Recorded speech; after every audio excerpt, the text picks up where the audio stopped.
अजीब कहानी है। मैं कई बार ये कहता हूँ कि दुनिया में शायद ही कोई ऐसा रिश्ता बचा हो जिसके साथ क्राइम ना हुआ हो। कोई भी एक रिश्ता आप सोच लीजिए, वो अछूता नहीं है जुर्म से। हर रिश्ते के साथ क्राइम हो गया है, चाहे वो कितना पाक रिश्ता हो, कितना करीबी हो, कितना दूर का हो, उससे कोई फ़र्क नहीं पड़ता। हर रिश्ता दागदार किया जा चुका है। आज की कहानी भी इसी रिश्ते को दागदार बनाने की है। बात 30 अप्रैल 2014 की है, 30 अप्रैल 2014। दिल्ली का बाहरी इलाका ख्याला, एक उस जगह का नाम। सुबह सुबह करीब 6:35 पर ख्याला पुलिस स्टेशन में घंटी बजती है फ़ोन की। जो ड्यूटी अफसर था वो फ़ोन उठाता है। सामने वाला जो फ़ोन पे था वो ख़बर देता है कि ख्याला इलाके में एक नाले के किनारे एक आदमी की लाश पड़ी हुई है। खबर मिलते ही पुलिस की टीम फ़ौरन रवाना होती है, मौके पे जाती है, देखती है कि एक शख्स है, उसकी लाश पड़ी हुई है। उम्र होगी करीब 55 से 60 साल के बीच में। आसपास में और कोई ऐसी चीज़ नहीं मिलती, ना मोबाइल मिलता है, ना बाकी कुछ सामान, न बाकी कोई ऐसी आईडी कार्ड जिससे उसकी शिनाख्त हो सके। सर पे और बदन पे बड़े ज़ख्मों के निशान थे, देख के ही लग रहा था कि मारा गया है। लेकिन एक चीज़ अजीब सी चौंकाती है पुलिस को, और वो ये कि उस लाश के सीने के ऊपर गहरा घाव था, डीप अंदर दिल की तरफ। तो पुलिस को लगता है कि किसी ने बेहद नफरत से ये कत्ल किया है। खैर, लाश उठाने के बाद पुलिस भेज देती है और अब शिनाख्त करने की कोशिश करती है कि ये बुज़ुर्ग है कौन। और इसी बीच में अब पुलिस अपनी चारों तरफ जो बाकी टीम है उसको तैनात करती है और पता करती है कि ये बुजुर्ग कौन है, ज़रा इसका पता करो। 30 तारीख की बात थी, पूरा दिन निकल जाता है, उस बुजुर्ग की शिनाख्त नहीं होती है। तभी रात होते होते राजौरी गार्डन पुलिस स्टेशन से पुलिस को एक कॉल आती है और वो बताते हैं कि यहाँ पे एक खून से सना हुआ एक अजीब सा बॉक्स मिला था। किसी ने बताया, पुलिस ने उठाया, देखा, जो सीनियर पुलिस अफसर थे उन्होंने उसको पहचाना कि ये तो पेस मेकर है, जो दिल की धड़कनों को चलाने के लिए और वो करने के लिए लगाया जाता है। हार्ट के कई चीज़ें होती हैं अलग अलग, तो उसमें एक पेस मेकर भी लगाया जाता है। तो वो बड़ी अजीब सी चीज़ थी कि एक पेस मेकर एक सुनसान जगह पे खून से सना हुआ, सड़क पे फेंका हुआ, ये क्या मसला है। खैर, राजौरी गार्डन पुलिस उसको रख लेती है।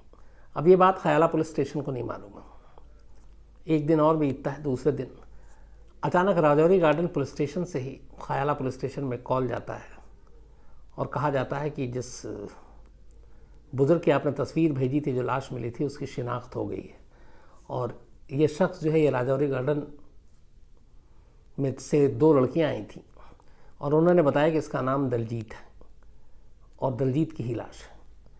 पुलिस फ़ौरन राजौरी गार्डन पहुंचती है, वहाँ देखती है कि 2 लड़कियां हैं और दोनों पुलिस स्टेशन में रिपोर्ट लिखाने गई थी अपने पिता की गुमशुदगी की। उनमें से एक लड़की का नाम था अमरजीत और दूसरी का नाम था कुलविंदर। दोनों बहनें थीं, अमरजीत बड़ी थी, कुलविंदर छोटी थी। दोनों ने बताया कि इनके जो पिता हैं वो 29 तारीख की अर्ली मॉर्निंग से लापता हैं और वो रिपोर्ट गुमशुदगी की लिखाने के लिए आई थी। लेकिन जब पुलिस स्टेशन में वहाँ फ़ोटो दिखाया, क्योंकि ख्याला पुलिस स्टेशन ने भेजा था, तो इसलिए वहाँ चली आई और उन्होंने देख के पहचान लिया कि उनके पिता की तस्वीर। अब पुलिस के लिए पहला चरण पूरा हो चुका था, लाश की शिनाख्त हो चुकी थी। अब पता करना था कि कातिल कौन है, कैसे कत्ल हुआ। पुलिस अब दोनों बहनों से पूछताछ करती है तो पता चलता है, जो फैमिली बैकग्राउंड वो ये कि दलजीत की 2 बेटियां थीं, एक अमरजीत और एक कुलविंदर। अमरजीत बड़ी थी, उसकी कुछ साल पहले शादी हो गई, वो अपने ससुराल में रहती थी। कुलविंदर अपने पिता दलजीत के साथ रहा करती थी। दलजीत की पत्नी की मौत 3 साल पहले हो गई थी, यानी 2011 में। 3 साल से अब दलजीत अपनी छोटी बेटी कुलविंदर के साथ राजौरी गार्डन में रहा करता था। बड़ी बेटी अपने ससुराल में रहा करती थी। तो कत्ल के वक्त घर में जिस दिन ये गायब हुए, उस दिन सिर्फ कुलविंदर और दलजीत थे। कुलविंदर ने बताया कि दलजीत को सुबह 5 बजे काम पर जाना था और दलजीत का नौकरी ऐसा था, काम, कि कई बार वो कई दिन के लिए घर से बाहर रहा करता था। तो उसने बताया कि सुबह 5 बजे दलजीत को बाहर जाना था और 5 बजे ही किसी का फ़ोन आया और दलजीत घर से निकल गए 5 बज के कुछ मिनट पर। यह बेटी का बयान था। उसके बाद पता नहीं, उसके 2 दिन के बाद फिर पुलिस स्टेशन में तस्वीर दिखाई, लाश मिली। तो अब ख्याला पुलिस स्टेशन ने तफ्तीश शुरू की। बेटियों के बयान के आधार पर अब पता करना शुरू किया। तफ्तीश इधर उधर चलती रही, दुश्मन दोस्त सबकी लिस्ट निकाली गई। तभी अचानक पुलिस ने दलजीत के मोबाइल को कब्जे में लेकर कि किन किन लोगों से बात की, क्या की, उसके ज़रिए कातिल तक पहुंचने की कोशिश कर रही थी। जब मोबाइल अनलॉक हुआ और उसके बाद उसकी कॉल डिटेल खंगाली गई तो पता चला कि दलजीत का फ़ोन जो है वो सुबह 3 बजे से ही स्विच ऑफ है। बेटी ने यह कहा कि 5 बजे कॉल आया था और 5 बजे किसी काम से जाना था। तो पुलिस को पहला लगा, फिर ये लगा कि रात का वक्त है, हो सकता है कुछ गलतफहमी हुई हो। इसी दौरान में पोस्टमार्टम रिपोर्ट आ गई। पोस्टमार्टम रिपोर्ट में मौत का वक्त लिखा था 3 से 4 के बीच। 1 घंटे का ऊपर नीचे होता है, लेकिन ये पक्का होता है कि यही वक्त होगी। अब बेटी के हिसाब से दलजीत घर से निकला 5 बजे के बाद, 5:10, 5:15 के आसपास। लेकिन पोस्टमार्टम रिपोर्ट कह रही है कि मौत हो चुकी है 3 से 4 के बीच में। तो फिर ये कैसे मुमकिन है? तीसरी चीज़, बेटी कह रही है कि दलजीत के पास उसके मोबाइल पे सुबह 5 बजे कॉल आया था, जबकि दलजीत का मोबाइल 3 बजे से ही स्विच ऑफ है। तीसरी चीज़, दलजीत जिस जगह काम करता था उसके ओनर को पुलिस ने कांटेक्ट किया और बोला कि सुबह 5 बजे काम पे जाना था इसको, तो उसने कहा कि नहीं, आज दलजीत की छुट्टी थी, आज उसे काम पे आना ही नहीं था। तो ये तीसरी चीज़, इन 3 चीज़ों ने अचानक कुलविंदर को शक के घेरे में खड़ा कर दिया। पुलिस को लगा कि कुछ गड़बड़ है। इसके बाद पुलिस ने खामोशी से कुलविंदर के मोबाइल की डिटेल खंगालने का फैसला किया, बिना कुलविंदर को बताए हुए। जब मोबाइल डिटेल खंगाला गया तो उसमें और चौंकाने वाली जानकारी मिली। पता चला कि उस रात दलजीत के मोबाइल तो 3 बजे से स्विच ऑफ थे, लेकिन कुलविंदर का मोबाइल पूरी रात ऑन था। उसने सुबह 3 बजे भी बात की, उसने 4 बजे भी बात की, उसने 5 बजे भी बात की, उससे पहले उसकी 1 बजे भी बात हो रही है, 2 बजे भी बात हो रही है। तो अब ये था कि एक लड़की घर में, और वो पूरी रात सोई नहीं है, थोड़ी थोड़ी देर में उसके कॉल पे बात हो रही है, और वो जो बातचीत हो रही है वो 11 के बाद सिर्फ 2 नंबर पे बात हो रही है और 2 ही लोगों से बात हो रही है। अब पुलिस उन 2 नंबरों को चेक करती है। वो जो दोनों नंबर रजिस्टर्ड थे, एक प्रिंस के नाम पर और एक अशोक के नाम पर। अब इन दोनों नंबरों को पुलिस खंगालती है और फिर चेक करती है उनके कॉल डिटेल को और उनके लोकेशन को। तो एक और अनोखी चीज़ पता चलती है कि ये प्रिंस और अशोक, इन दोनों का 3 बजे से लोकेशन दलजीत के घर का था। 5 बजे के आसपास इनका लोकेशन उस खयाला के नाले के पास था जहां से दलजीत की लाश मिली, और तीनों के कॉल जो मोबाइल थे उन तीनों के लोकेशन एक दिखा रहे थे, या तो दलजीत का घर, या फिर उस जगह जहां से लाश बरामद हुई, या फिर राजौरी गार्डन में उस जगह जहां से पेस मेकर बरामद हुआ। तो अब 4 चीज़ें इकट्ठे थीं। पहली, झूठी गवाही कि 3 बजे के बाद फ़ोन आया 5 बजे के आसपास और निकलना था दलजीत को, दलजीत का फ़ोन 3 बजे से बंद था। दूसरा ये कि उसे काम पे जाना था, मालिक ने कहा कि काम पे नहीं जा रहा। तीसरा ये कि 5 बजे तक वो जिंदा था, पोस्टमार्टम रिपोर्ट ने कहा 3 से 4 के बीच में मर चुका था। अब उसके बाद ये कॉल डिटेल जिसमें लोकेशन इन दोनों लड़कों का एक साथ, और सुबह कुलविंदर की मौजूदगी भी उस जगह, तो अब सुबह सुबह वो वहाँ का क्या करने गई। इन सारी चीज़ों को देखते हुए पुलिस ने अब प्रिंस और अशोक को उठाने का फैसला किया कुलविंदर से पहले। उन दोनों को उठाया, उनसे पूछताछ की, पता चला कि ये दोनों कुलविंदर के दोस्त हैं। ये दोनों थोड़ी ही देर में टूट गए। इन्होंने बताया कि हाँ, दलजीत का कत्ल इन्होंने किया है कुलविंदर के साथ मिलकर। पुलिस ने पूछा क्यों किया, तो उन्होंने कहा कुलविंदर ने कहा था और हम उसके अच्छे दोस्त हैं। वजह क्या थी? तो बताया कि कुलविंदर ने बताया कि जब उसकी दलजीत की वाइफ की डेथ हो गई, बड़ी बहन की शादी हो गई, 3 साल से दलजीत घर में अकेला रहता था, साथ में कुलविंदर थी, तो कई बार दलजीत ने उसके साथ ज़बरदस्ती करने की कोशिश की अपनी बेटी के साथ, और ये बात उसने अपने दोस्तों को बताई, और उसने कहा कि मुझे बदला लेना है, और इसीलिए हम लोग तैयार हो गए इस कहानी को सुनकर। इसी के बाद 29 तारीख की रात को 2014 ये दोनों वहाँ पहुँचते हैं। दलजीत सो रहा था, कुलविंदर दोनों को घर के अंदर बुलाती है, साथ में ये एक विकेट लेकर आते हैं, क्रिकेट में जो खेलते हैं, उस विकेट से करीब 20-30 वार करते हैं दलजीत पे सोए हुए, दलजीत शुरू में चीखता है, फिर अचानक बेहोश हो जाता है। और इस मारपीट के दौरान बराबर में टीवी रखा हुआ था और टीवी का स्टैंड शीशे का था, वो स्टैंड नीचे गिर जाता है। स्टैंड नीचे गिरता है, शीशा टूट जाता है। उस शीशे के एक टुकड़े को कुलविंदर उठाती है बेटी, और उस टुकड़े से अपने बाप के सीने पर वार करती है। उसे ये था कि पता नहीं हॉकी स्टिक से मार खाने के बाद शायद वो ज़िंदा बच जाए, और वो चाहती थी कि वो ज़िंदा ना बचे बल्कि मर जाए। उसी शीशे के टुकड़े से वो उसके सीने पे वार करती है। कुछ वक्त पहले ही पेस मेकर लगा था बाप के सीने में, दिल के पास, दिल की धड़कनों को चलाने के लिए, और वो शीशे के वार से सीने में वार करके उस पेस मेकर को बाहर निकाल लेती ताकि ये इंश्योर कर ले कि उसका बाप मर गया। और इसके बाद ये सारी चीज़ें करने के बाद ये लाश को उठाते हैं, सुबह सुबह ही अंधेरे 5 बजे के आसपास गाड़ी में डालते हैं। लाश ले जाकर ख़याला के पास एक नाले के करीब फेंक देते हैं। पेस मेकर राजौरी गार्डन में ले जाकर दूसरी जगह पे फेंक देते हैं और घर लौटाते हैं, और बाकी वो दोनों वापस चले जाते हैं। ये कहानी हो गई।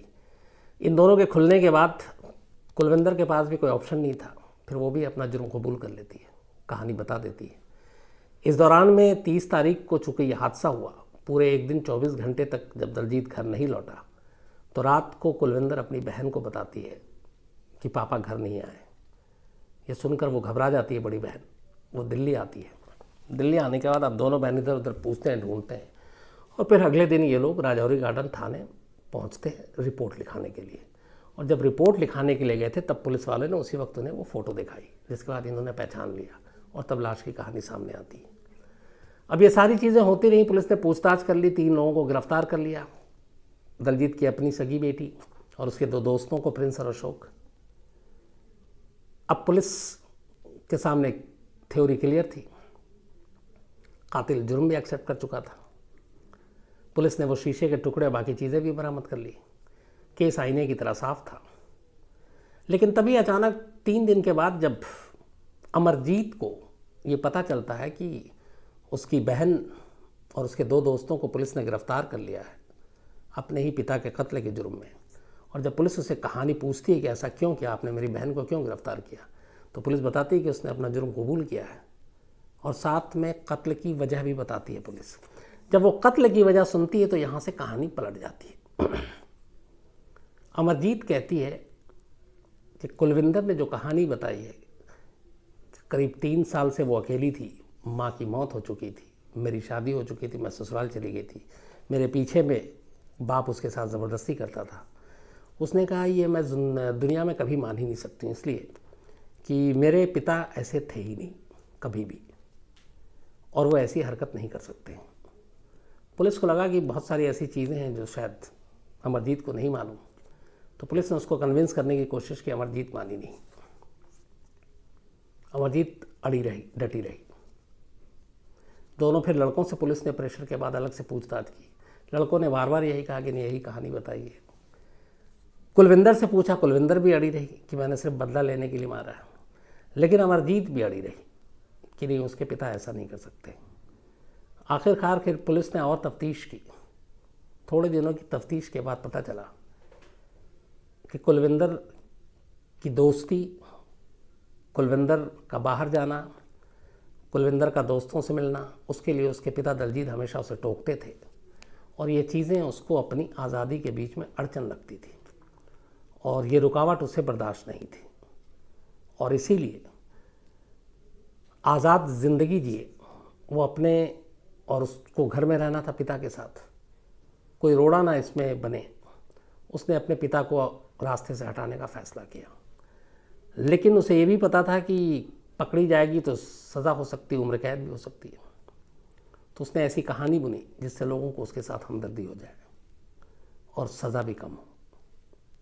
तो यहाँ 2 चीज़ें थी। एक, उसे मालूम था कि वो जुर्म करने जा रही है, लेकिन उसके दिल में ये था कि वो पकड़ी भी जा सकती है।